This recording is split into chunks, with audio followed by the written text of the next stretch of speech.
લાલજી ડાભી અને મારા નવા બ્લોગમાં તમારું સ્વાગત છે। તો આજે માતાજીનું 4મું નોરતું 6થું નોરતું અને આજે ખરેખર આટલી બધી મજા આવવાની છે એની ના પૂછવા। એનું કારણ છે કે અમારા જે એક્ટરો છે, જે ડાન્સરો છે, જે ભવાઈ ભજવવાવાળા જે પાત્રો છે એ બહુ મોજમાં છે, એની ના પૂછો વાત। અને જે ડાન્સરો અમુક જે છે એ બહાર રહે છે, બહાર જોબ કરતા હોય છે, એ સમયસર આવી નથી શકતા, એટલે એ બધાય બીજા ત્રીજા નોરતે લગભગ તો હાજર થઈ જ જાય છે અને એ બધાય આવી ગયા છે। એટલે અમને વિશેષ ખુશી થાય છે આ બધાને જોઈને અને બધાને નિહાળીને। એટલે ખરેખર આ બ્લોગ ખૂબ જ મહત્ત્વનો છે તમારી માટે અને મજા આવશે ખૂબ। અને તમે કોઈ લાઈવ નિહાળતા હો તો તમને ખબર હશે કે હવે બધાય કલાકારો અમારા આવી ગયા છે, એટલે તમને પણ ખૂબ મજા આવતી છે વનસ મોરમાં ચિત્રહારમાં। તો તમે આ વિડીયો મારો પૂરો જોઈજો અને ગમે તો લાઈક શેર સબસ્ક્રાઈબ કરજો। અને બીજું કે આ ત્રીજા અને ચોથા નોરતાની આવક કેટલી થઈ છે એ પણ આ વિડીયોમાં હું બતાવવાનો છું। અને આજે વીર માંગડાવાળાનું નાટક છે તો એમના જે બેસ્ટ સીન હોય એ પણ આ વિડીયોમાં હું તમને સ્ક્રીન ઉપર બતાવીશ, એટલે તમે વિડીયો પૂરો જોઈજો, બરાબર?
પરંતુ બાપુ કોઈ અકોણું બાય માણસ હોય અને પછી મને વેણ કવેણ કહી નાખ્યું હોય તો પછી મારાથી ઝાલ્યું ન રહેવાય બાપુ। અને આ મામાના ગામમાં ખોટા આપણા વગોણા થાય બાપુ। ઠીક સર, હું સામે ઉભો રહો, તું પરે પાણી પી લે। બહુ એ જુવા હા, તમે અમારા ગામથી અજાણ્યા લાગો છો। સહી અજાણ્યા એટલે તો જજપાતમાં ગોથાઈ ખાઈ સી। પણ તમને તરસ નથી લાગી? તરસ તો ભાઈ ઘણા શરમાળ છો। પાણી પીવું અને શ્વાસ લેવા જવાનું દોવાની સંતાડ્યું છે આ કામની। અરે તરસ તો કઈ જમીની લાગી અને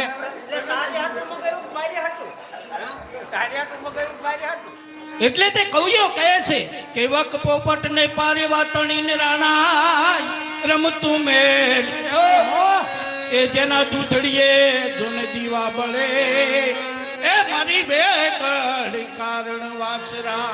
બોલો કવિરાજ બોલો। હરે હરે સોમનાથની સકાતે પણ યુદ્ધ જામ્યું, પણ કેવું કે હાંધા તોડિયા પાંજરા વાળા હાકર રેતી ભાંગ છૂટા ભાંગ બોલી ગામડામાં ભિયા હાક ભાગ જુડાસી કાળજા કસુડા પે નાગ ગાણે તૂટા આસમાન કેટા ફૂટા જમીનતા ઝાડા ફાળા દેગ વાળા ફરતે કાળા વ્યાજ જાગ્યા પહાડ વાળા રંગા કાળા રંગ કાળા બહુ ફગડા ઉઠેલા ઉલવ વાદળના દૂર પડે થળે તાળી મંદુર તાળી વડે જેદાના છડકી તાણી થણીકી પાખરા કરી હેડા ગુડે માર માર એવું જાગું જીવતો હશે તો જરૂર પાછો મળીશ પદ્માવતી. હું તમને નહીં જવા દઉં વાસુ. હે મેલા મેલા ઘોડા મેલા ધામરે પદ્માવતી.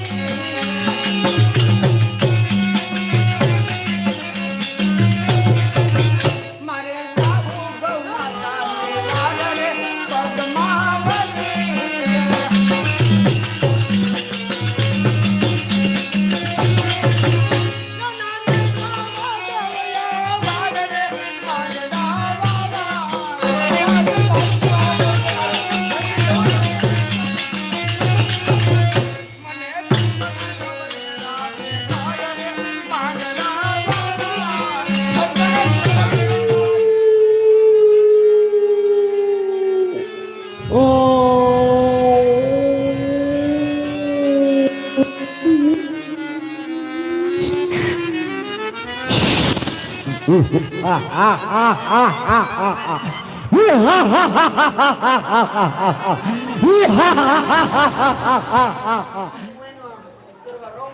હા સુજીત બાપુ અલા જસમત હા આ તારા ભેરુને લઈને ઘર ભેગો થઈ જા નહીતર કોઈ આશા ભરેલીના કોઢ અધૂરા રહી જશે. દીકરા મારા આચા ભરીના કોટ ભલે અધૂરા રહે પણ તારા તો ઘરે સાઈજ્યા લેવાય છે. તારે છે કોના લેવા છે તારે જોવું છે. હા જોવું છે કઈ તારા માફક થોડું રોવું છે. આ બટકવાળાની તું ખબર લાગ બાકી માંગડાના હું મારી. હા ભાઈ હા સુરસિંહ એકલો જ એની માને ધાવ્યો છે અને એને તો હું ગજાડીને ધાવીને મોટા થયા છે. તાર હોશિયાર થઈ જા.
એલા વના અહીંયા ક્યાં જાન છોડી આ જગ્યા જરાક જોખીમ વાળી છે અને આજુબાજુ બારવટીઓની જરાક ભીતી છે.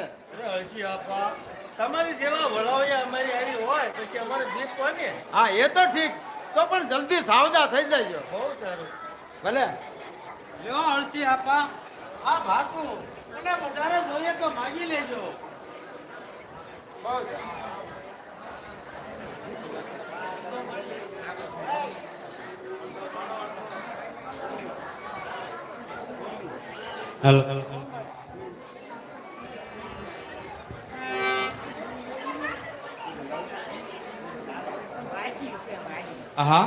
આ ગોજારો વટલો અહીંયા મારા ભેરુમલનો દીકરો મરાણો એ વીર માંગડા વાળો એ જ ગોજારો વટલો મીઠા ધાનનો કોળિયો સ્થિર રીતે ગળે ઉતારો.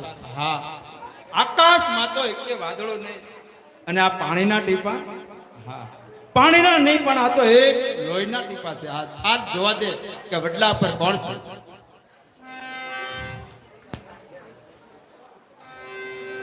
સાથ જોવા દે કે આ વડલા પર કોણ છે. પણ અહીંયા એક મારા પેરુમલનો દીકરો રહે છે આ સામે એ રાજમહેલ એનો છે તો આપણે જે જાન લઈને જાય છે એ મહાજનનું ઘર મોટું છે અને આપણો વરરાજો કદરૂપો છે તો એ મારા ભેરુમલના દીકરાને વરરાજો બનાવીને લઈ જઈએ અને પછી અહીંયા ઉતારી નાખશું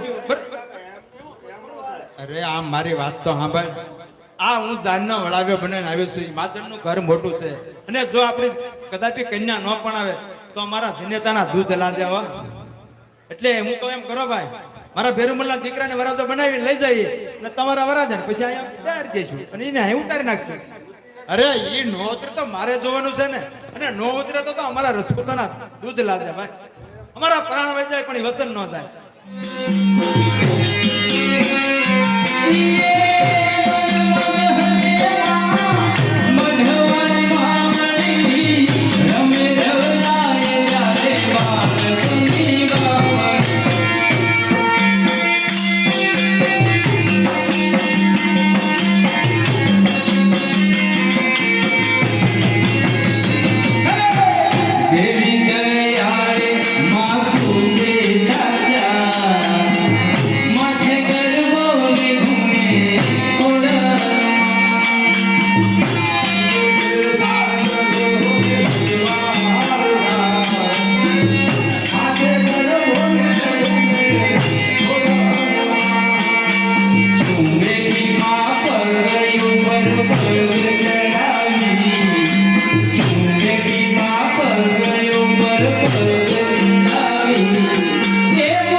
કરશું પણ લાસ્ટમાં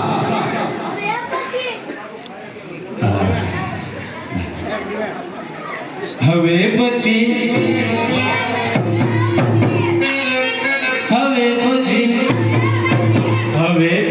કોણ ચડાવે રે માતાજીને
તો જય માતાજી મિત્રો, આવી રહી અમારી ચોથા નોરતાની નાઇટ અને ખૂબ જ આનંદ ઉમંગથી અમે ઉલ્લાસભેર ચોથું નોરતું પૂરું કર્યું.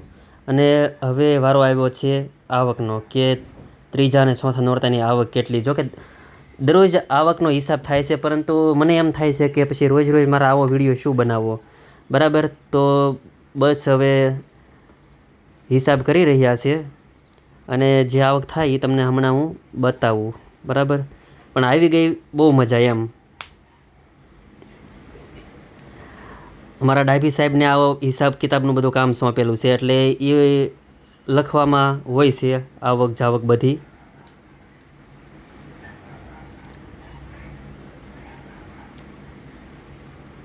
તો તમને બતાતું હશે સ્ક્રીન ચોપડામાં લખેલું ડાભી સાહેબે કે 15,350 ત્રીજા નોરતાની આવક છે અને 18,280 રૂપિયા. અહીંયા હું મારો બ્લોગ પૂરો કરું છું, કારણ કે અત્યારે વાગ્યા છે રાત્રિના 3:30 પોણા 4. તો શુભ રાત્રિ કેવું કે શુભ સવાર કેવું કોમેન્ટ કરજો મિત્રો.